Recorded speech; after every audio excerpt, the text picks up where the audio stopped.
Alhamdulillahilladzi an'ama bi ni'matil Islam wal iman.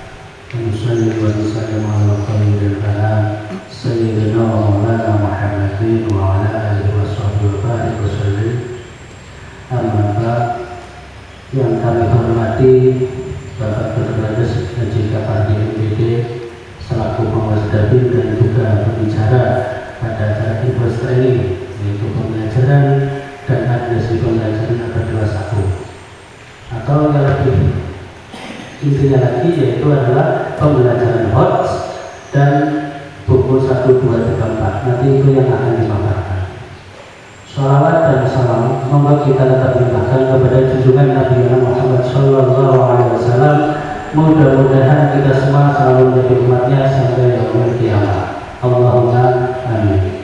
Pada kesempatan hari ini, alhamdulillah, sesuai dengan program yang saya buat, yang saya sampaikan kepada panjenengan semua sebelumnya, bahwa salah satu program yang saya laksanakan adalah peningkatan kompetensi guru MTS Al-Islam. Peningkatan itu salah satunya adalah dilaksanakan dengan cara Infos Training, yaitu untuk membentuk, atau kami pengen semua guru itu mempunyai kompetensi yang bagus, ya, yang layak, nantinya bisa digunakan ketika kita mengajar kepada siswa-siswa kita. Sehingga apa harapan kita semua, mudah-mudahan dengan program ini kompetensi guru semakin bagus, kita di dalam mengajar juga semakin baik. Hasilnya mudah-mudahan siswa kita itu menjadi lebih bagus lagi. Itu tujuan yang utama kita semuanya. Demikian sambutan dari Bapak Kepala Madrasah. Kemudian acara berikutnya adalah acara inti pelatihan pembelajaran administrasi pembelajaran abad 21 yang akan disampaikan langsung oleh yang terhormat Bapak Dr. Haji Kapardi MPD. Kepadanya kami silakan.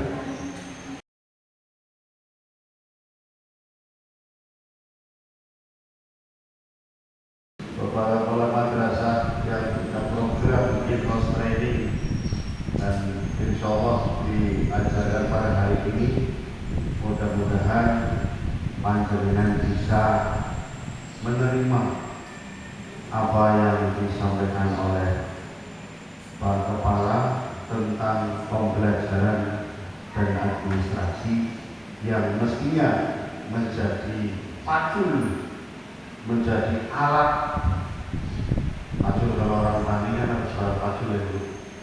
Kalau ibu guru apa saja ya, gitu. Mudah-mudahan ini ada manfaat.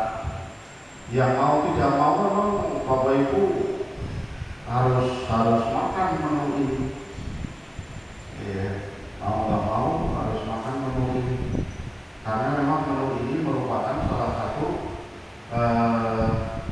makanan, ya, pakaian, termasuk alat untuk memperpanjang usia kita sebagai guru, sebagai pendidik. Bapak Ibu guru yang saya hormati dan saya banggakan, pada hari ini saya sangat berterima kasih dan bersyukur sekali bisa ketemu langsung dengan panjenengan Bapak Ibu guru MTS Al-Islam Laren Bumiayu. Semata-mata ini karena memang tugas pokok daripada kepala madrasah untuk memiliki renstra. Jadi masing-masing kepala harus punya renstra, rencana ekstra yang harus kerjakan saat ini juga.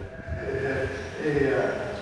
Jadi ini satu motif, ya, satu kekuatan untuk Pak Kolbi ini merasa dirinya harus paling tidak menyamakan dengan yang elit, atau kalau bisa ya di atasnya. Nah, di atasnya sekolah wajar kita. itu ada sekolah standar nasional, namanya SSN. Di atasnya SMP, Sekolah Nasional Pendidikan. Di atasnya SMP ada yang namanya model, kalau dulu namanya apa, RSBI ya. Terus ada lagi yang namanya kelas internasional. Kejauhan lah, nggak usah kemana-mana. Ya, setingkat lebih tinggi dari sekolah wajar saja. Cobalah kita rasakan. Ya, bisa apa ya? Itu ya namanya aja mencoba. Kalau harus dikuat-kuatkan ya memang bisa sih. Cuman ya itu tadi perlu perjuangan, perlu biaya, perlu pengorbanan. Termasuk hari ini kan jaringan berkorban. Ya, sore hari biasanya memelihara suami di rumah, mungkin sudah kongko-kongko, mungkin sudah istirahat, ya, kisik-kisik bocah, kisik-kisik si gawe bocah.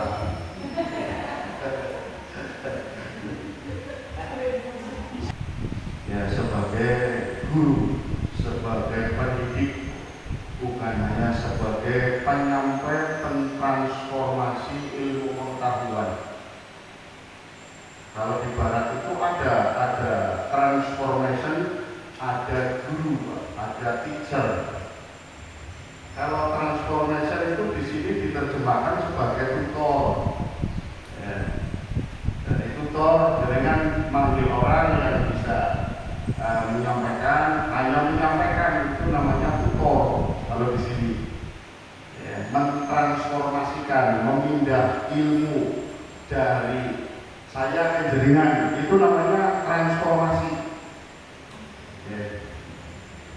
Tapi jaringan bukan hanya sekedar transformasi knowledge, menyampaikan ilmu pengetahuan saja kepada peserta didik, tapi juga pendidikan, memberi contoh, membimbing, membina, mengarahkan, memperbaiki. Jadi unsurnya mendidik itu kalau menurut kitab lama Ki Hajar Dewantara ada 3. Ingarso Sungkulodo, Ingarso Sungkulodo, Ingat Jomanungkarso, Tuturi. Makanya ayo bareng-bareng untuk berkembang maju bersama. Ya, sekarang alat-alat jaringan sudah mulai ubah, padahal yang jaringan sudah ngerti, sudah tahu. Tapi apa sih yang sebenarnya? Nah, ini kita buka bersama. Pertama, Bapak Ibu Guru dalam kurikulum pembelajaran abad ke-1 yang disebut dengan buku 1, 2, dan 3, 4. Buku 1 apa baik, buku 2 apa baik. Ayo kita preteli satu persatu, Pak. Itu buku 1 diklik. Ternyata buku 1 ada 4 macam. Jadi kan sudah ada mestinya, ya, sudah ada. Jadi kalau yang mau dicatat ya silakan. Ya, pertama buku SKL. SKL sih kayak apa? Ya diklik Pak SKL.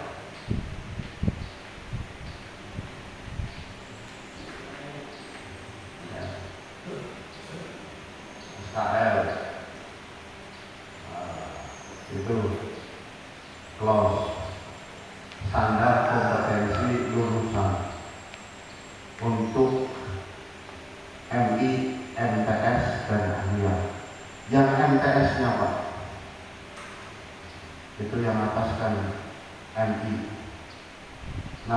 syaratnya tadi. Poin C, ya, kompetensi lulusan madrasah. Artinya begini loh Ibu, jenengan mulang 3 tahun, mengko bocah lulusnya enggak apa loh, paham ya? Enggak, dia mulang 3 tahun, enggak lulusan sing 3 tahun, dia bisa apa baik, dia bisa ini. Sikapnya memiliki perilaku yang mencerminkan sikap orang beriman. Ya, terus berakhlak mulia, percaya diri, tanggung jawab. Itu intinya sikapnya itu nalar.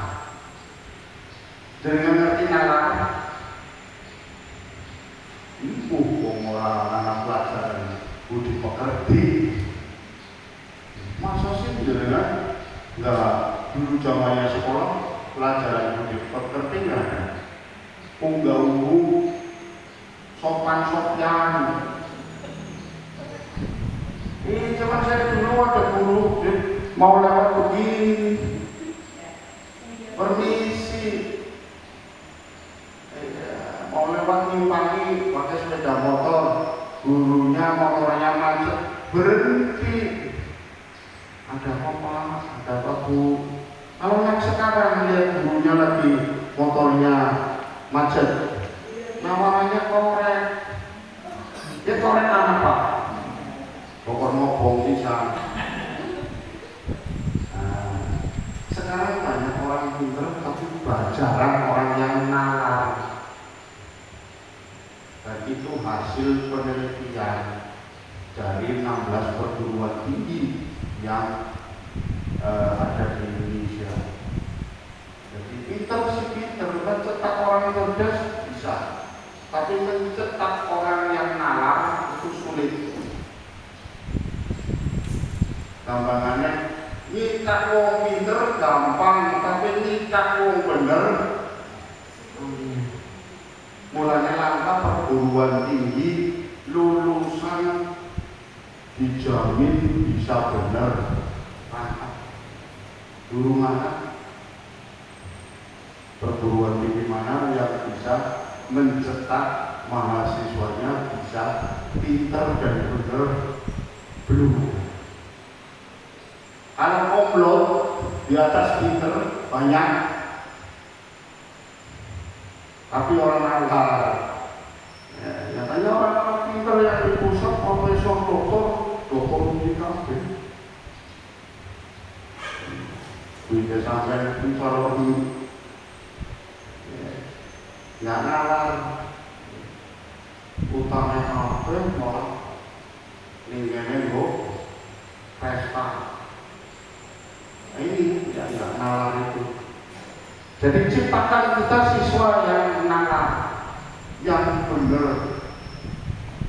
Itu sikapnya. Pengetahuannya, lah ini pengetahuan itu dari otak, akal, logika. Pengetahuannya supaya memiliki pengetahuan yang nyata, faktual itu nyata. Orang mimpi mangan roti, ya, tapi esi mending mangan gaplek tapi nyata, warga rasa. Artinya bagaimana?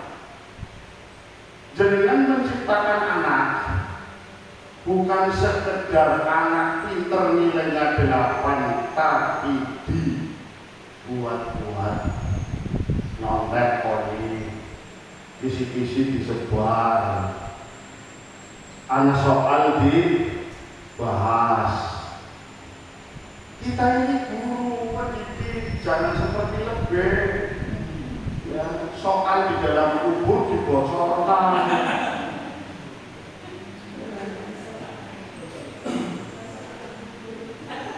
Bocornya panas sampai orang benar dihukum.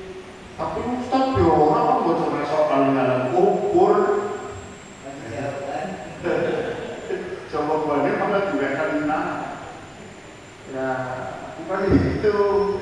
Tapi benar-benar akidah akhlak secara teori 8, perilaku anak yang sopan, santun. pantas dapat 8. Ya.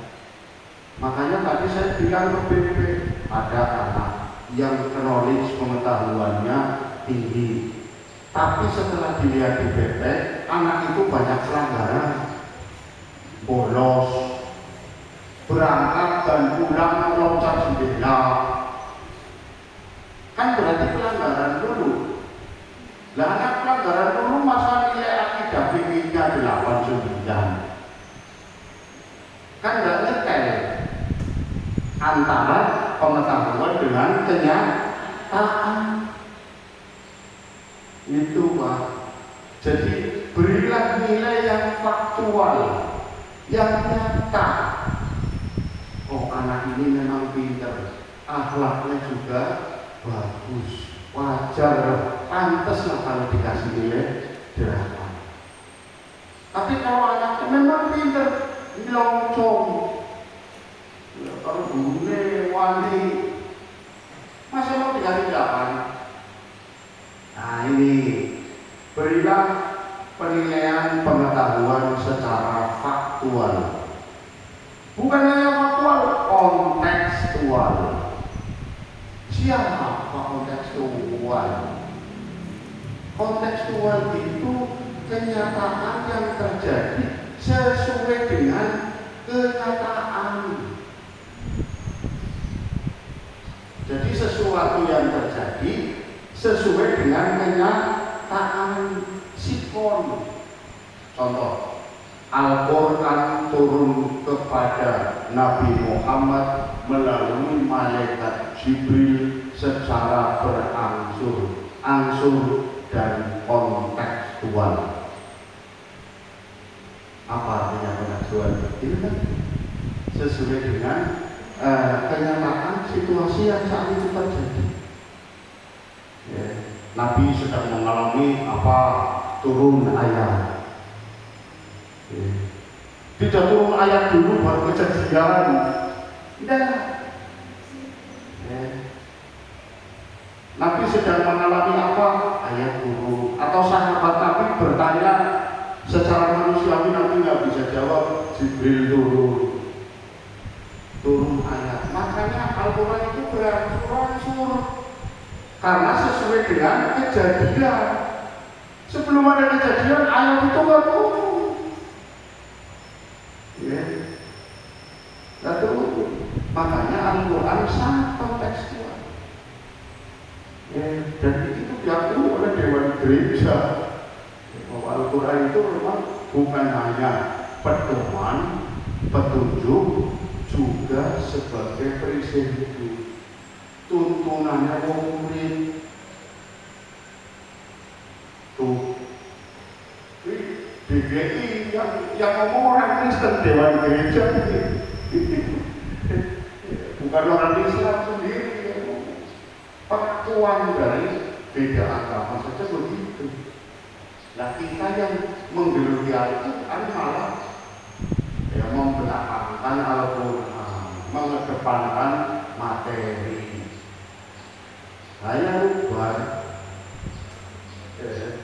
Kembali, ini SKL yang tugasnya panjenengan memberi nilai supaya faktual. Paham ya? Aja bulanan biasanya angkat demek loro boleh dulu. Demek berat yang itu. Sing lapor karo wong tuane, Pak, mbak Pak guru yang ini papa. Misalnya sih Pak, anak benar turut menembak dulu, ya menembak sih itu terus final.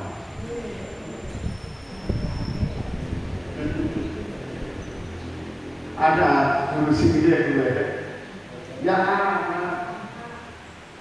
lantas, lantas tau masih cilik-cilik. Tapi wis cemekel.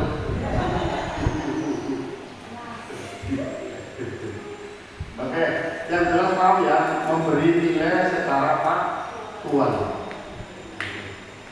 Sehingga Pak anak pembias kalau memberi penilaian orang lain itu mesti yang sebenarnya.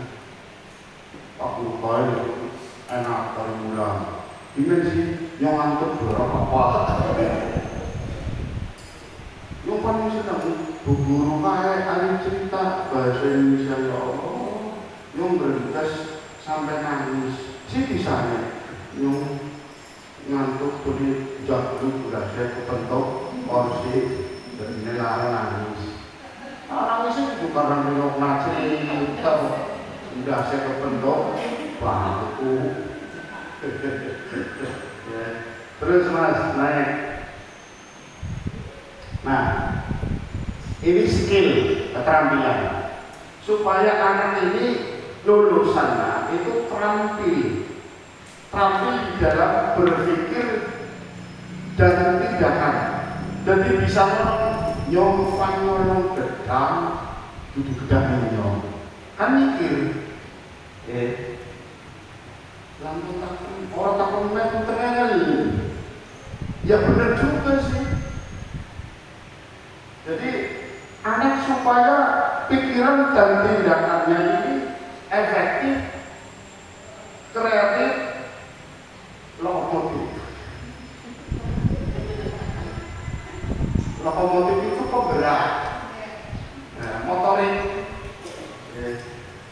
Jadi tindakannya itu dipikir dulu.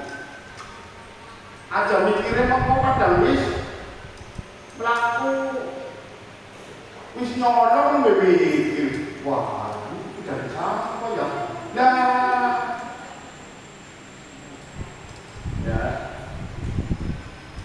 makanya panjenengan diawali dengan pembelajaran yang kontekstual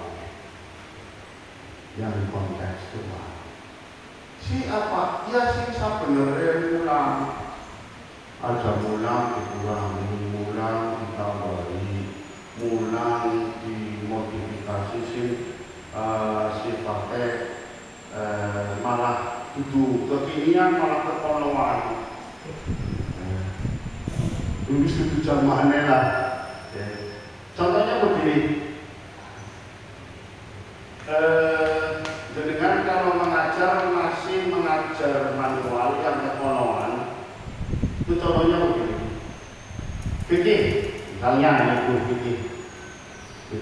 fikih biasanya bahas toharoh ya toharoh biasanya wudu tayamum ya terus mandi janabat ya dengan masih ngajar begini anak-anak wudu adalah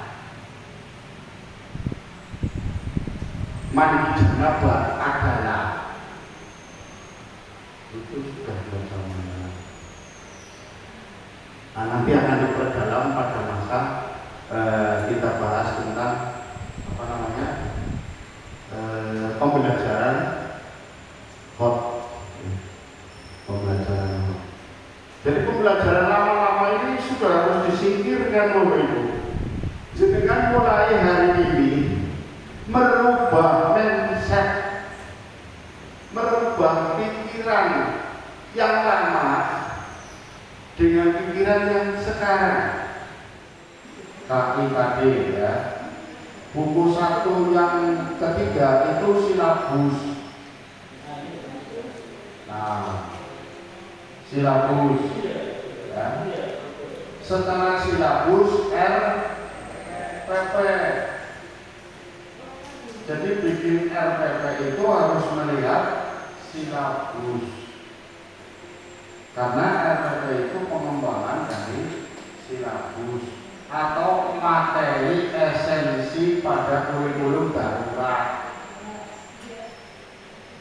Di kurikulum darurat ada kan materi esensi.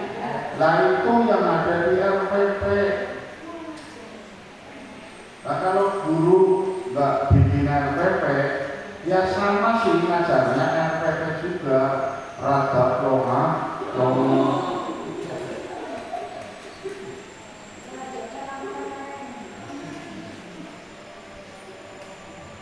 Ini buku 1 ada 4 ya. Buku 2 ada berapa ini? Wah, buku 2 ada 9. Buku 2 ada 9. Apa saja yang harus dimiliki oleh panjenengan? Buku 2 itu isinya ada kode etik guru. Guru duwe kode etik. Aja gerombol sing ayu karo sing ayu tok. Liyane diperco.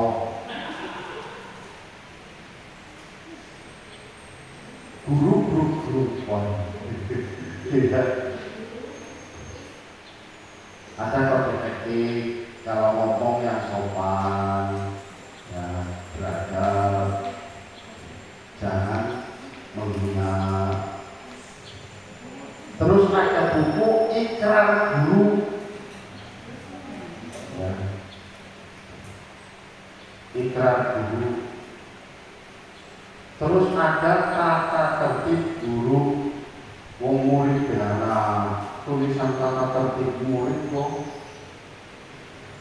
ya, guru juga harus ada tata tertib guru. Misalnya guru hadir di ruangan 15 menit sebelum KBM. Itu contohnya. Di situ tidak ada tata tertib guru yang bilang begini, ibu-ibu guru sebelum berangkat ke kantor harus paes dulu, pakai baju merek ini, ya. Terus ada pembiasaan guru, buku pembiasaan guru siapa? Jurnal guru. Jadi harus bikin jurnal.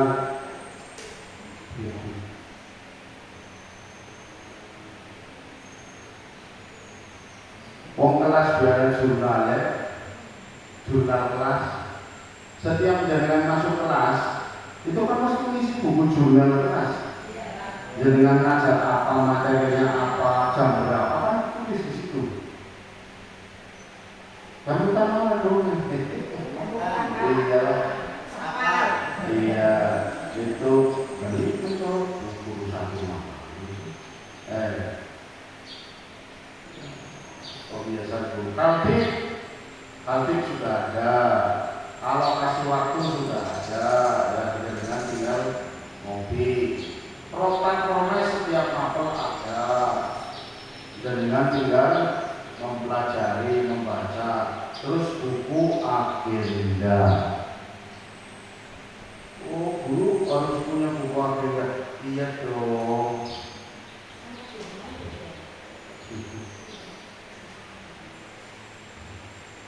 Contohnya apa buku agenda? Ya buku itu isi buku agenda guru. Contoh, jam sekian saya mau kondangan, jam sekian saya mau ngajar, ya kan? Jam sekian saya masuk ke kelas 7B mengajar hal ini. Beda.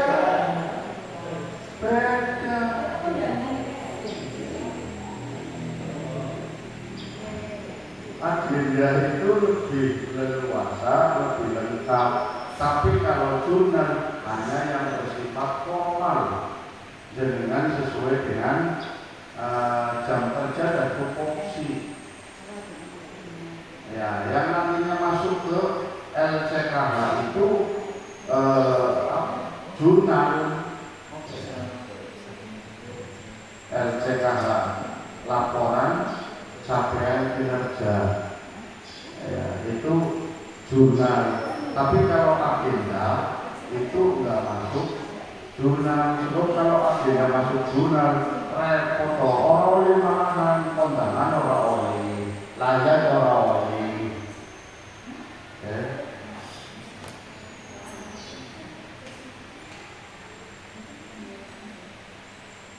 Oke, sekarang buku 3 ada berapa? Buku 3 ada 10. Jenengan kalau masuk kelas harus bawa daftar hadir. Ada ya? Daftar nilai itu bareng. Penilaian akhlak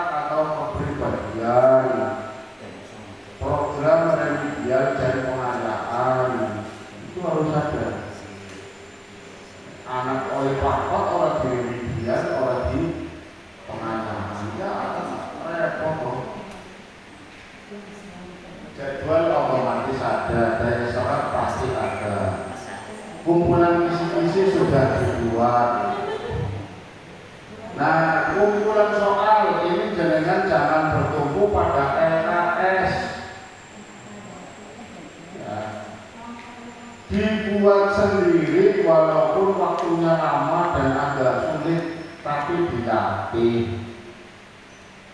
Sebab kalau jenengan hanya mengacu ke LKS atau babon soal yang lainnya, babon itu nanti babon ayam wadon dulu, orang drop, jadi soal. Kenapa secara akademisi dilarang? Karena jenengan tidak berpikir bahwa pembuatan soal ini sudah rata atau belum. Jadi distribusi soalnya tidak sesuai dengan materi. Tapi kalau panjenengan membuat kumpulan soal ini berdasarkan materi dan kisi-kisi soal itu sudah pasti sudah merata. Ada jeblong-jeblong pas soal ini, soal sing paling akeh soal ini. Soal materi liarnya kosong. Nah ini namanya nggak objektif. Ya. Analisis butir, setiap butir dianalisis itu memang harus.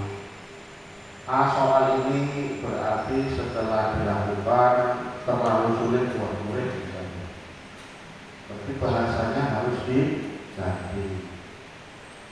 Perbaikan soal, hanya setelah dianalisis diadakan perbaikan.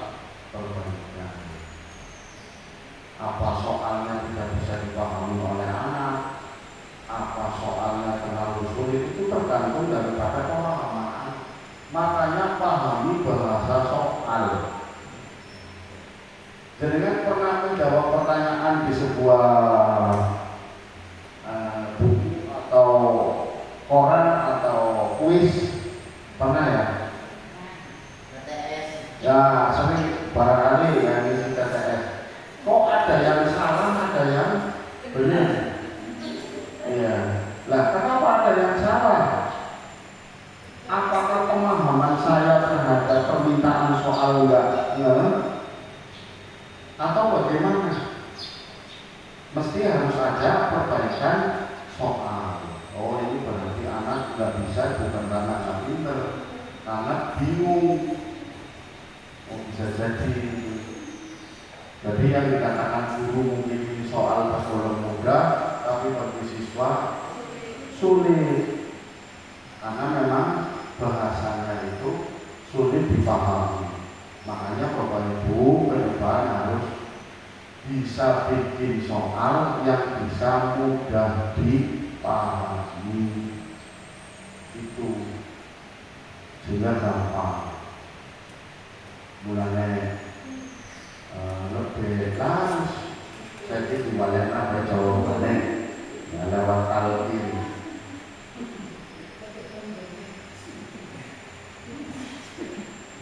Dan lebih kan bocoran soal jawabannya.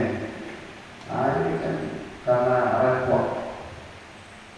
Oke, sekarang buku 3 apa 4 ya? 3 4 ya? Buku 3 wis? Noklah. Buku 4 ada 2, evaluasi diri guru dan RTL.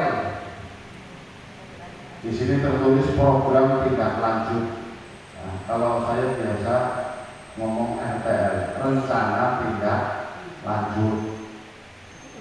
Ya, kepala sekolah RTL-nya gimana setelah ada supervisi misalnya. Setelah kepala supervisi, saya tanya RTL-nya mana? Nah, artinya rencana tindak lanjut Pak Kepala setelah supervisi ke guru itu apa?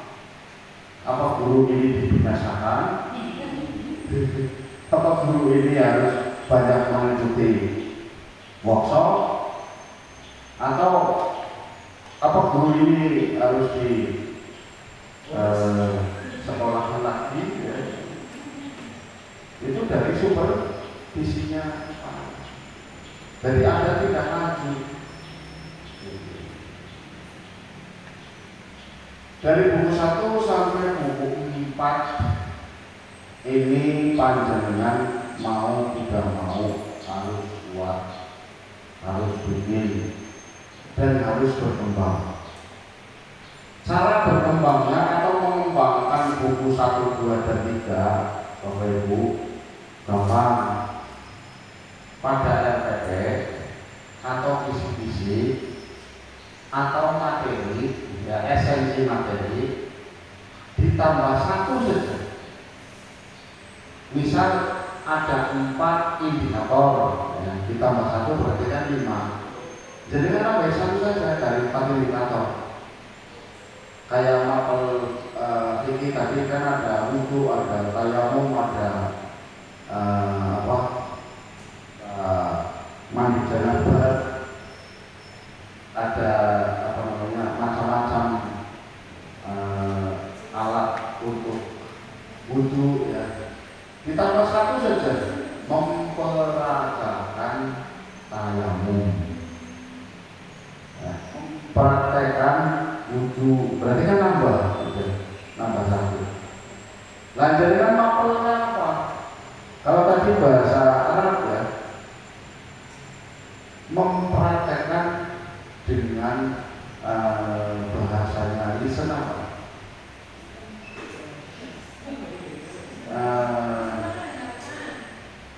Lawannya siri apa? Jahil. Ya, mempraktekkan secara jahil. Jadi ngajar bahasa Arab dengan keras semuanya. Arab bisa mengucapkan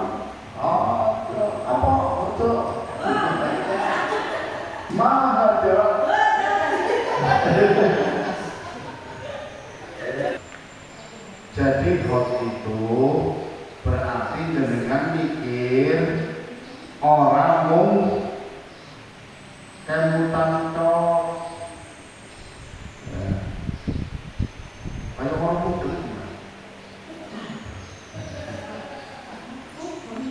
kayak orang muda ngomes aku dengar kayak cara berpikirnya dengan harus memang kesuwen berpikir tradisional, kesuwen mulang mani-mani kayak itu mani-mani kulit megang dia mulang jadi kita mulang di fokusannya dan buangan yang sangat pacu.